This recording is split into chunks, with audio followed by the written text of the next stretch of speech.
그만큼 모든 교단과 그리고 개신교, 천주교가 함께 마음을 합하여 정했다라고 하는 것은 그만큼 우리 신앙생활에 하나님의 말씀, 또 이 성경이 얼마나 중요한지를 우리에게 가르쳐주는 대목이 아닐까 생각을 합니다. 오늘 본문 말씀은 이스라엘이 출애굽한 이후에 광야에서 40년의 생활을 마쳤습니다. 그리고 난 다음에 드디어 모압 평지에 도착을 했는데 바로 앞에는 요단강이 있고, 그리고 저 너머에는 그토록 꿈에 그리던 젖과 꿀이 흐르는 축복의 땅 가나안 땅이 있다라고 하는 사실이에요. 그 가나안 땅에 여러분 이 모세는 들어갈 수 없었어요. 왜냐하면 하나님께 한번 불순종했다가 하나님 허락하지 않으셨거든요. 모세는 결국 들어가진 못했지만은 아마도 모세의 마음에는 내가 저들을 나의 사랑하는 아들과 같은, 자녀와 같은, 손자 손녀와 같은 이 이스라엘 백성들에게 저 가나안에 들어가기 전에 마지막으로 내가 꼭 얘기해 주고 싶은 것이 있다. 그래서 이 모압 평지에다가 이스라엘 사람들을 다 불러 모아놓고선 3번의 설교를 합니다. 그 3번의 설교의 내용이 바로 여러분이 읽으시는 이 신명기서라고 말씀드릴 수 있어요. 책으로 쓴 것이 아니라 여러분 이 신명기서는 원래 모세의 설교 3편이 들어가 있는 책이 바로 신명기라고 하는 거예요.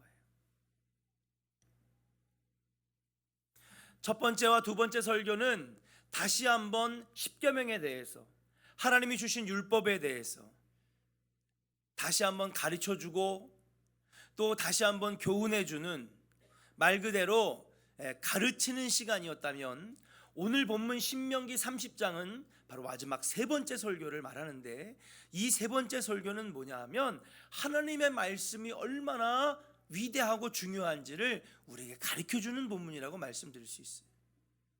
신명기는 설교 3편으로 이루어졌는데 첫 번째와 두 번째는 바로 십계명을, 또 율법을, 하나님의 말씀을 다시 한번 가르쳐주는 것이라면, 세 번째의 말씀은 말 그대로 모세가 지금까지 경험했던 이 놀라운 하나님의 말씀의 능력, 그리고 이 말씀을 어떻게 우리가 지킬 수 있는지 우리에게 가르쳐주시는 교훈이라고 말씀드릴 수 있어요. 모세는 세 번째 설교에서 이렇게 얘기합니다. 하나님의 말씀에 순종할 때에 축복이 따른다고. 축복과 저주는 인간의 운명에 의해서 정해지는 것이 아니라 하나님 말씀에 순종하는지 아니면 불순종하는지에 따라서, 어떤 선택을 하는 신앙생활을 하느냐에 따라서 사랑하는 여러분, 축복이 될 수도 있고 저주가 될 수도 있다라고 하는 사실이에요. 오늘 하나님 말씀에 대한 이 모세의 가르침 3가지를 함께 알아보면서 우리가 하나님 말씀을 어떻게 대해야 될지, 우리가 앞으로 이 하나님의 말씀을 어떻게 지켜나가야 할지 함께 은혜 나누기를 소망합니다. 첫 번째로 오늘 본문 말씀을 통하여 주시는 하나님의 은혜는 무엇일까요? 한번 따라 합시다. 하나님의 말씀은 축복의 언약입니다. 할렐루야. 하나님의 말씀은 축복의 언약이라고 하는 사실이에요. 모세는 세상을 떠나기에 앞서 이스라엘 민족이 하나님과의 언약을 다시 기억하게 하고 언약을 다시 체결하는 시간을 가졌습니다. 여러분 출애굽기 19장에 보면은요, 하나님 여호와께서 모세에게 십계명을 주시고, 그리고 나서 출애굽기 20장과 21장에 보면은 하나님과 언약식을 맺어요. 십계명 돌판 2개를 주면서 언약식을 맺는 것입니다. 그 언약의 내용이 뭐냐 하면요, 이스라엘은 하나님의 백성이 되고, 그리고 하나님은 이스라엘의 하나님이 되겠다고 하십니다. 너희는 나의 백성이 되고 나는 너희의 하나님이 되리라. 이게 바로, 히터를 좀 꺼주세요. 너무 더워서.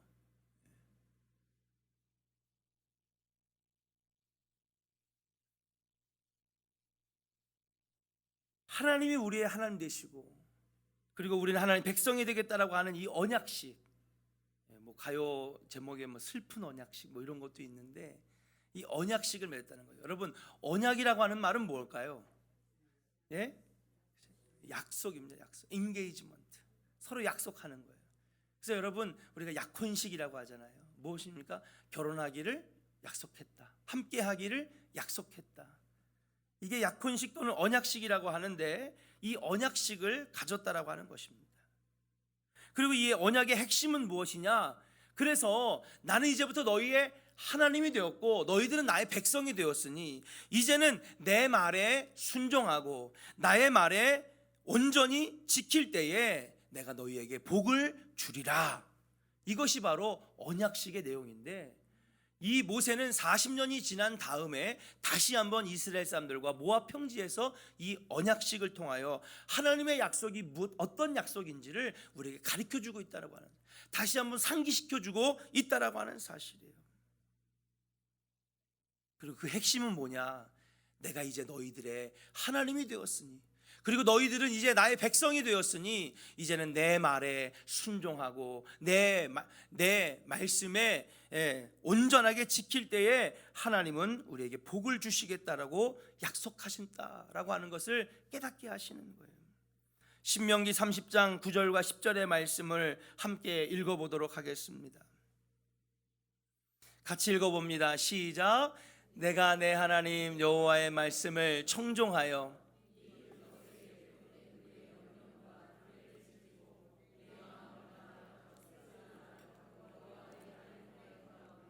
내 하나님 여호와께서 내 손으로 하는 모든 일과 내 몸의 소생과 내 가축의 새끼와 내 토지 소산을 많게 하시고 내게 복을 주시되 내 조상들을 기뻐하신 것 같이 너를 다시 기뻐하사 내게 복을 주리라. 할렐루야. 예. 이것이 바로 하나님께서 40년 전에 여러분 호렙산에서 이스라엘 백성들과 맺었던 최초의 언약이라고 하는 거예요. 그리고 이 언약의 핵심은 무엇이냐? 9절 말씀에 보니까 내가 하나님 여호와의 말씀을 순종하고 율법책에 기록된 그 명령과 규례를 지키고 마음과 성품과 뜻을 다하여 내 하나님께 돌아오면 그러면 이 많은 복을 너희에게 주리라고 약속하셨다라고 하는 사실인 줄로 믿습니다. 사랑하는 여러분, 이 수천 년 전에 있었던 이 사건은 지금도 여러분에게 일어나고 있는 사건인 줄로 믿습니다. 하나님은 여러분과 언약하셨어요. 약속해 주셨습니다. 뭐라고요? 여러분들은 저주받을 백성이 아니라 복을 받을 축복의 백성이라. 여러분들이 손으로 하는 모든 일이 복을 받을 것이고요. 여러분들의 소생, 다시 말하면 여러분들의 아들과 딸, 손자, 손녀들, 후손들이 복을 받을 줄로 믿습니다. 여러분들의 가축의 새끼, 혹시 소나 양이나 염소 키우세요? 한 분도 안 계시죠? 그러나 집에 있는 애완견이 복을 받을 것이고, 할렐루야. 가축은 없지만은 요즘엔 애완견들, 반려견들은 키우잖아요. 고양이도 복을 받을 것이고, 내 토지 소산이 많게 하시고 무엇입니까? 물질의 복을 주시겠다라고 하는 거예요. 내 손으로 하는 모든 일, 사업의 복을 주시겠다고 하는 거예요. 사랑하는 여러분, 이 축복의 주인공이 되시기를 주의 이름으로 간절히 축원합니다. 근데 아무나 받는 게 아니라는 거예요. 누가 받는 것이냐? 바로 여호와의 말씀에 순종하고 그 규례와 율법을 잘 지키며 여호와 하나님 앞에 마음과 뜻과 정성을 다해 돌아오는 백성들만 하나님께서 이 축복의 주인공이 되게 하신다고 여러분 약속해 주셨다라고 하는 사실이에요. 여러분들은 언약의 백성입니까? 여러분 오늘 주시는 이 하나님의 말씀을 잘 지킴으로 인하여 여러분 언약의 백성, 그리고 언약의 백성을 넘어가서 축복을 누리는 하나님의 자녀들 되시기를 주의 이름으로 간절히 축원합니다. 여러분 하나님 말씀은요, 여러분 우리를 힘들게 하려고 하는 말씀이 아닙니다. 하나님 우리에게 말씀을 주신 것은 모세 오경을 주시고 구약의 39권을 주시고 신약 성경의 27권을 주시고 수많은 말씀들을 주신 건 우리 귀찮게 하려고 하신 것이 아니에요. 분명히 우리 머릿속에 집어넣어야 됩니다. 따라합시다. 하나님의 말씀을 주신 것은 복 주시기 위하여 주셨습니다. 할렐루야. 나를 복되게 하시려고 주신 것이지, 목사님 주일 성수, 11조 생각만 해도 머리가 아파요. 말씀 지키는 게 얼마나 어려운지 아세요? 그것이 아니라 말씀을 주신 이유는 우리로 하여금 복을 누리게 하시려고 말씀을 주셨다라고 하는 사실인 줄로 믿습니다. 자, 이제 언약의 말씀을 모세가 선포했어요.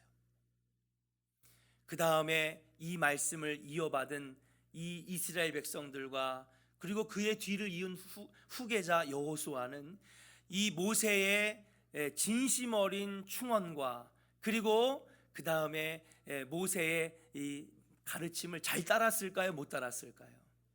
철저하게 따랐습니다. 모세의 이 설교를 들은 다음에 맞아, 40년 전에 우리에게 주신 그 하나님의 말씀, 호렙산에서 제사를 드리며 번제를 드리며 하나님 앞에 피의 제사를 드리며 우리가 하나님과 맺었던 이 언약, 우리가 그동안 잊고 광야에서 우왕좌왕하면서 살았지, 다시 한번 이 약속을 믿고 우리가 들어가자라고 할 때에 여호수아와 300만의 이스라엘 백성들은 이 말씀을 철저하게 믿고 그대로 순종했습니다. 그 증거가 어디 나타나느냐? 바로 요단강을 건널 때부터 나타나는 거예요. 이제 모세는 더 이상 들어가지 못하고 자신만의 길을 떠나게 됩니다.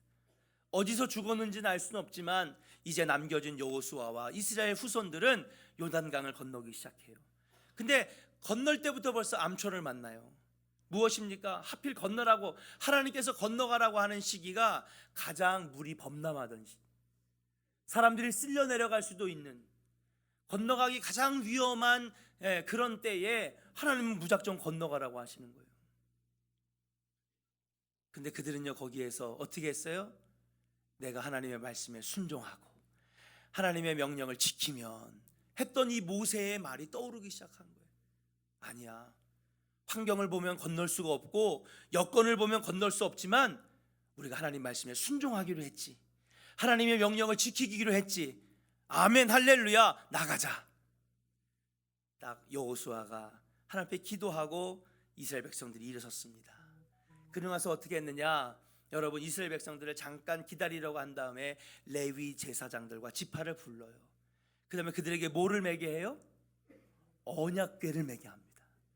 그리고 그 언약궤를 먼저 출발하게 하고 그 언약궤에서부터 약 2km 떨어진 뒤에서 여러분 무엇이에요? 이스라엘 백성 300만이 한마디도 하지 아니하고 그대로 묵묵히 요단강을 건너가기 시작하는 거예요. 여러분, 이 사건은 무엇을 보여주는 것인지 아십니까? 여러분, 그들이요 앞에 정찰대를 보낸 것도 아니고요, 수색대를 보낸 것도 아니고요, 똑똑한 사람들을 앞에 내세운 것도 아니고요, 경험 많은 지도자들이나 장로들을 내세운 게 아니라 맨 앞에 뭐를 내세웠어요? 하나님의 언약궤를 내세웠다는 거죠. 그리고 2km 떨어진 뒤에서 이스라엘 백성들은 아무 말 하지 아니고 그대로 요단강을 건너갈 때에 여러분, 이들이 무사히 요단강을 건너가게 되었는 줄로 믿습니다. 언약궤가 앞에 놓여졌다는 것은 무엇이에요?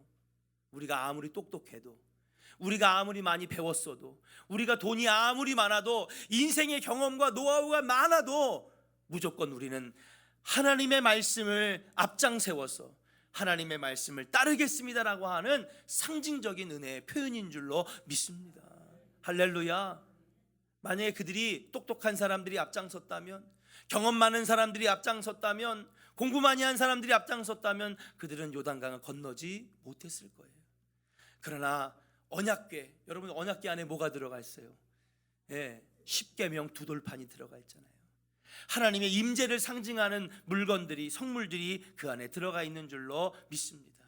그리고 그 언약궤를 맨 앞에 놨다는 것은 하나님의 말씀에 순종하며 하나님의 말씀을 따르겠습니다라고 하는 이들의 순종의 표현인 줄로 믿습니다. 사랑하는 여러분, 여러분 앞에 언약궤가 놓여져 있습니까?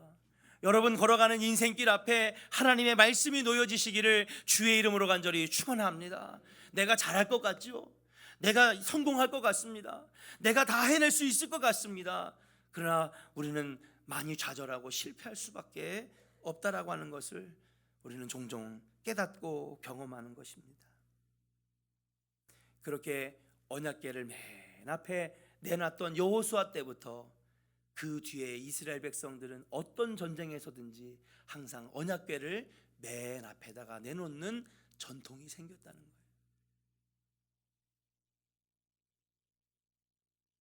여리고성과 전투할 때도, 아이성과 전투할 때도, 가나안 땅을 정복할 때도 이들은 항상 하나님 말씀을 맨 앞장 세워서 주님 말씀에 순종하겠습니다 할 때에 여러분, 경험 없었고 그리고 위대한 모세의 지도력에 가려질 뻔했던 여호수아는 모세의 버금가는 지도자가 되었고, 이스라엘과 12지파는 축복된 땅들을 기업으로 물려받았으며 그들은 적과 끄르는 축복의 땅에서 나라를 건설하고 복 있는 삶을 살게 되었는 줄로 믿습니다.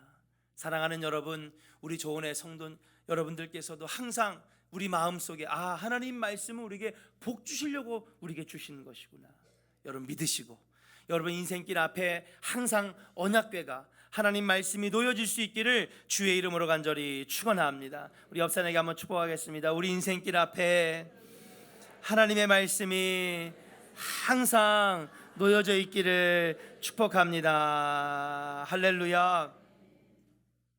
하나님 말씀이 항상 우리 앞장서야 된다는 거예요.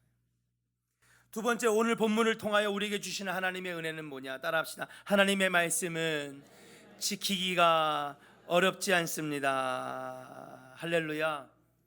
아까도 우리에게 주신 말씀 뭐냐면요, 하나님의 말씀은 우리에게 복을 주시려고 주신 것이다.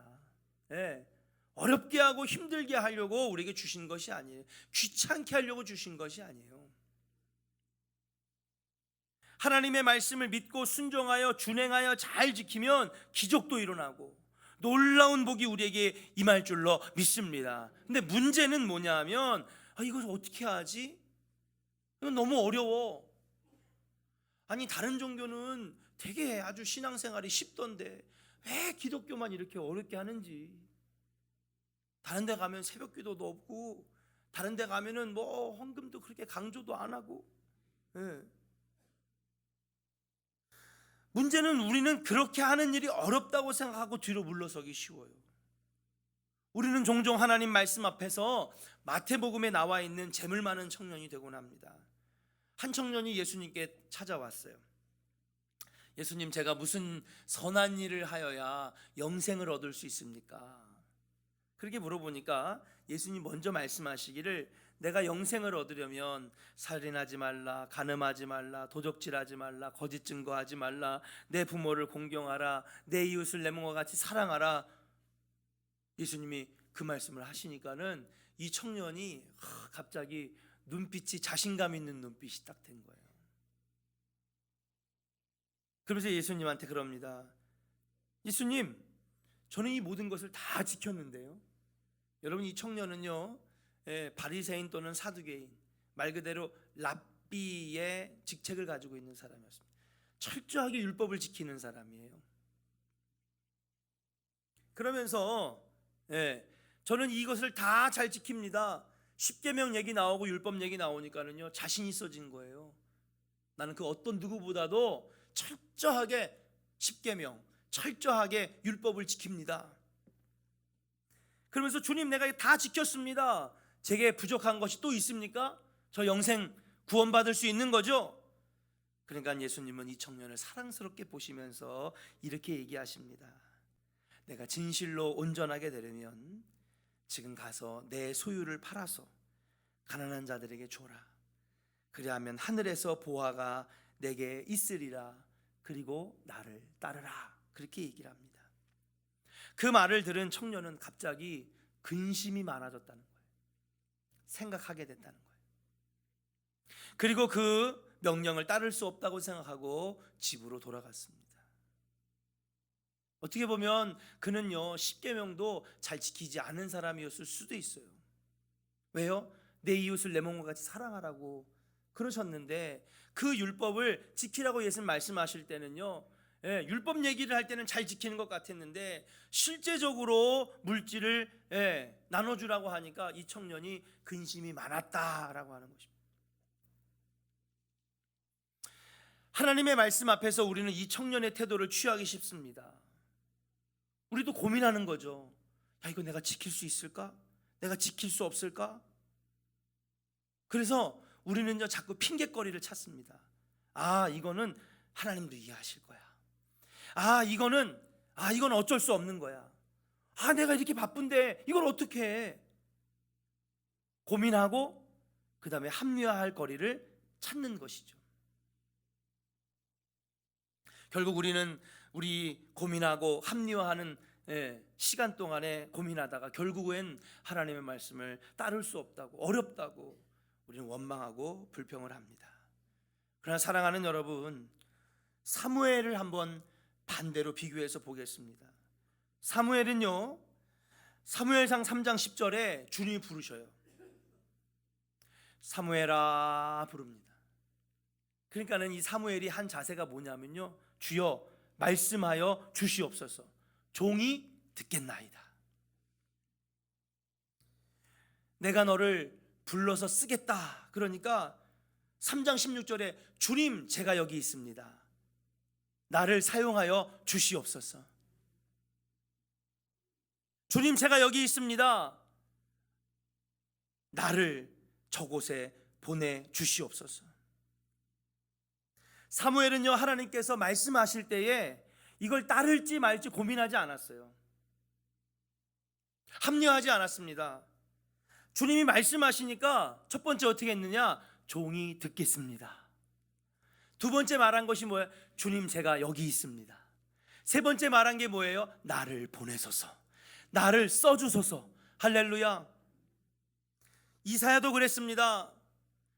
하나님께서 이사야를 부르실 때에 주님 제가 여기 있습니다. 나를 써 주시옵소서.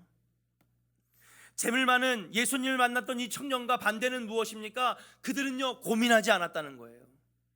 하나님 어떤 말씀을 하든지 저는요 주님 말씀을 들을 각오가 되어 있습니다. 저는 주님 말씀을 따를 각오가 되어 있습니다. 저는 주님 말씀에 순종할 준비가 되어 있습니다 라고 할 때에 사무엘과 이사야는 그것을 온전하게 행할 수 있었다라고 하는 사실인 줄로 믿습니다. 순종할 준비가 되어 있는 사람, 이런 사람들은 하나님의 말씀을 넉넉하게 지키고 행할 수 있다라고 하는 사실이에요. 사랑하는 조은의 성도 여러분, 고민하면 이미 99.9%는 못하는 겁니다. 말씀 앞에 고민하기보다는 하나님 말씀해 주세요. 제가 감당하겠습니다. 하나님 말씀해 주세요. 제가 순종하겠습니다. 그리고 믿음으로 아멘 할렐루야 순종했더니 여러분 오히려 하나님이 더 큰 보화를 주시고 더 큰 축복을 주시고 놀라운 것들로 인도해 주시는 하나님의 은혜를 경험하는 우리 조원의 성도들이 될 줄로 믿습니다. 하나님은요 우리에게 고민하라고 말하지 않으세요. 말씀 앞에, 하나님의 성경 말씀 앞에 고민하라고 얘기하지 않으세요. 하나님은 우리에게 어떤 말씀을 하시느냐? 아멘, 제가 듣겠습니다. 순종하겠습니다. 제가 준비가 되어 있습니다 라고 하는 모습을 원하신다는 건 사실이에요. 모세는 이것을 알고 있었습니다. 그래서 모세는요 이 자신의 120년 동안의 하나님 말씀 앞에 선 이 신앙생활의 노하우를 이스라엘 백성들에게 알려주는 거예요. 자, 신명기 30장 11절 읽어보겠습니다. 같이 읽어볼까요? 시작. 내가 오늘 내게 명령한 이 명령은, 할렐루야, 하나님 말씀이 지키는 것이 어렵다는 거예요? 어렵지 않다는 거예요? 어렵지 않다는 거예요. 먼데 있는 것도 아니라고 하는 거예요. 하나님 말씀을 순종하기가 어렵다고 말씀하지 않으십니다. 하나님은요 우리에게 시험을 주실 때도 어떤 시험만 주신대요? 감당할 수 있을 만한 시험 주시는 거예요. 그러면 하나님 우리에게 주시는 명령도 지킬 만한 명령만 주시는 거예요. 우리가 고민하니까 안 되는 거지. 고민하면요 그때는 이미 늦은 거예요. 이게 될까? 가능할까? 아까도 예수님 만났던 청년은요 예수님의 말씀을 들은 다음에 고민했다고 그랬어요. 고민하면 여러분 99.9%는 못합니다. 실패해요. 그러나 사무엘과 이사야처럼 아니야, 하나님 나에게 이거 말씀하실 때는 하나님이 뜻하신 계획이 있으시겠지.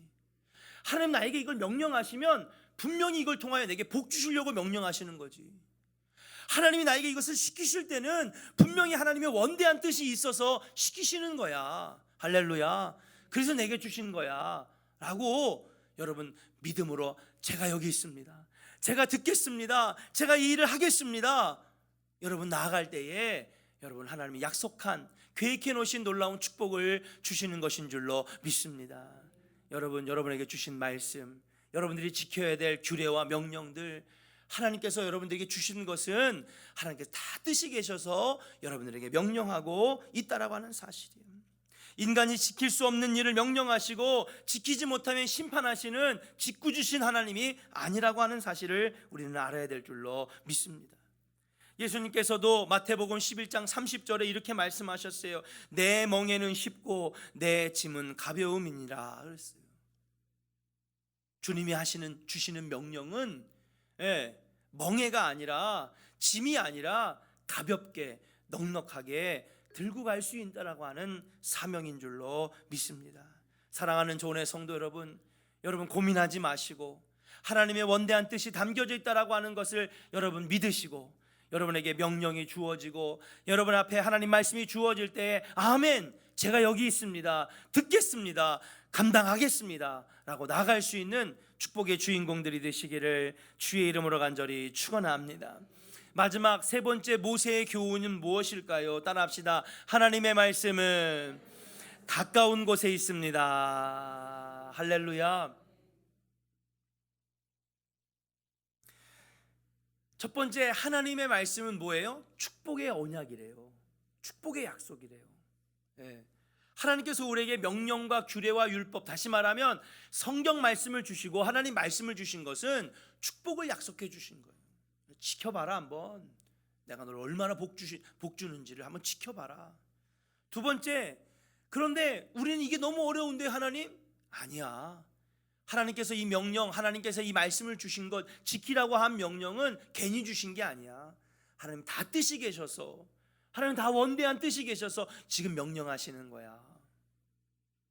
그러니까 여러분, 도저히 건너갈 수 없는 요단강이 가장 많이 불었던 그 요단강을 건너가라고 그럴 때 여호수아, 이스라엘 300만이 아멘, 건너겠습니다, 건너갔잖아요. 하나님 시키실 때는요, 하나님 명령하실 때는 다 이유가 있는 거예요. 마찬가지입니다. 하나님의 말씀도요, 여러분 가까운 곳에 있다라고 하는 사실이에요. 하나님의 말씀은 우리가 접할 수 없는 먼 곳 하늘에 있거나 바다 건너에 있는 것이 아닙니다. 우리 가까이에 와 있다고 말씀하고 계세요. 이것은 어떤 것을 의미하느냐? 하나님 말씀은요, 공부를 많이 한 사람만 이해할 수 있는 것이 아니라는 거예요. 누구라도 하나님께 기도하면서 읽고 들으면 이해할 수 있다라고 하는 말씀인 줄로 믿습니다. 성경은요, 어떤 감동으로 쓰여졌대요? 하나님의 감동으로 쓰여졌어요. 여러분, 세상에 이런 책들은요, 여러분 전문 지식이 없으면 읽어질까요? 안 읽어질까요? 안 읽어지죠. 민경래 권사님, 만약에 민경래 권사님이 양자물리학이라고 하는 책을 받았어, 선물로. 양자물리학 읽어 내려가는데 한 장을 넘길 수 있을까요? 이게 뭐 이따위 책이 다 있어, 확 집어던진. 세상의 책은요, 내 전문 지식이 없으면 이해할 수 없어요.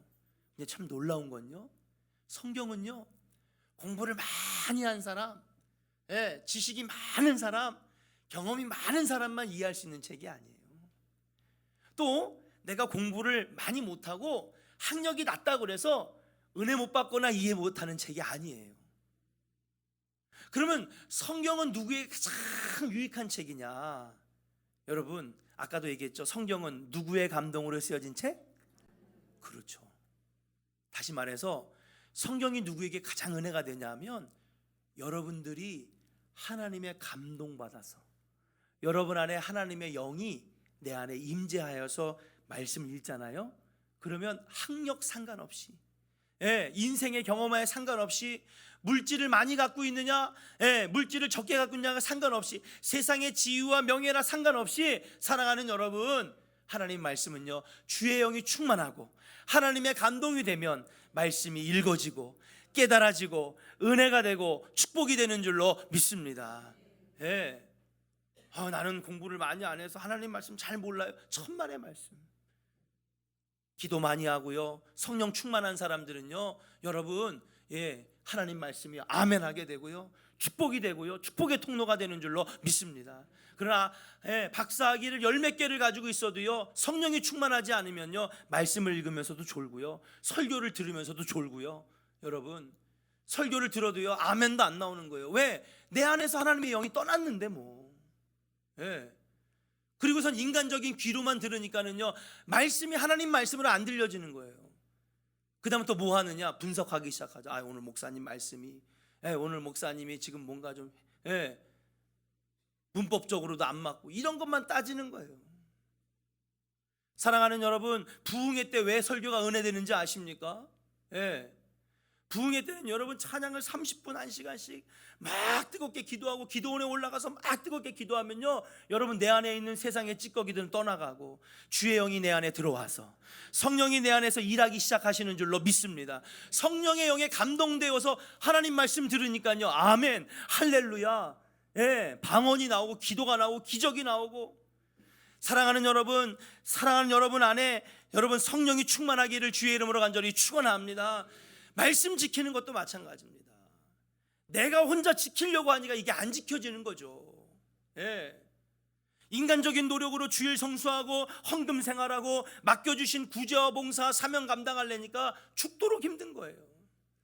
근데 여러분 안에 성령이 충만하고 하나님의 감동되어서 여러분 말씀을 읽고 여러분 이 봉사를 하니까 되네 할렐루야. 운동선수가 3일을 굶고 나가서 시합에 나가면 금메달 딸까요, 못 딸까요?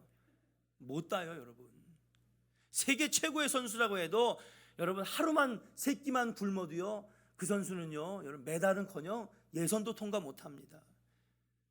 우리도 사랑하는 여러분, 저 천국 갈 때까지 믿음의 경주자인데, 여러분 우리 안에도 먹어지는 우리 안에 들어오는 하나님의 영이 소화되어 하나님의 영이 일하셔서 나의 안에 에너지가 되고 능력이 되고 힘이 될 때에 여러분 이 사명 감당할 수 있는 것 아닙니까? 말씀을 들을 때 축복이 되는 것 아니겠습니까? 말씀이 주어질 때 지켜질 수 있는 것 아니겠습니까? 사랑하는 여러분, 다시 성령의 충만함을 되찾기를 주의 이름으로 간절히 축원합니다. 교회와 여러분, 그냥 지금은 그래도 히터가 많이 나와가지고 괜찮은데, 아까 처음 들어오시니까 다 목이 이렇게 돼 있어요. 추워가지고 다 이렇게 목을 볼 수가 없어요. 잠은 아직 덜 깨셨는지 눈이 이렇게 마음속에서 오늘은 언제 끝나나. 그러니 무슨 말씀이 은혜가 되겠어요. 그런 생활이 이어지다 보면 나중에 습관적인 신앙, 형식적인 신앙에 머무를 수밖에 없어요. 세대공감 예배를 하는 이유도 무엇입니까? 뭐 보여주려고 하는 게 아닙니다. 먼저 찬양을 많이 하고 오픈된 공간에서 뜨겁게 기도하고 찬양해서 여러분, 내 안에 잃어버렸던 성령, 일주일 동안에 세상에 찌들이고 힘들었던 지쳤던 우리 마음에 다시 주님을 모셔오는 역사가 나타나야 말씀을 들어도 은혜가 되는 거지. 할렐루야. 예배가 그렇게 바뀌어져 가고 있어요. 어르신들 힘들게 하려고 만든 게 아니에요.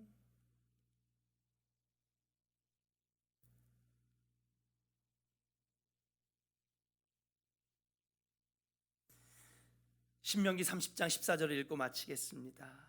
같이 한번 읽어볼까요? 모세는요 알았던 거예요. 자, 같이 읽겠습니다. 시작.